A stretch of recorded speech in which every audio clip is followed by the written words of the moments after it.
These chests must have been brought here yesterday. At least I haven't seen them here before.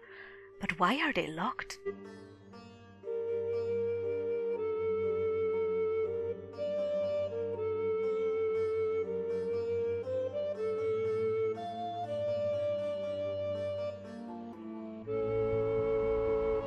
I need a 4-digit number to open this chest.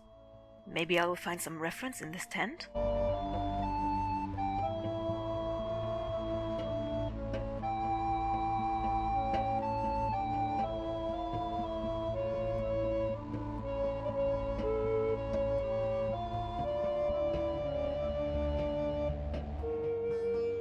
I need a 4-digit number to open this chest.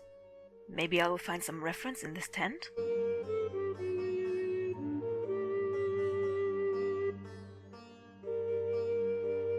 What the actual fuck does a chest of weapons have to do with my research?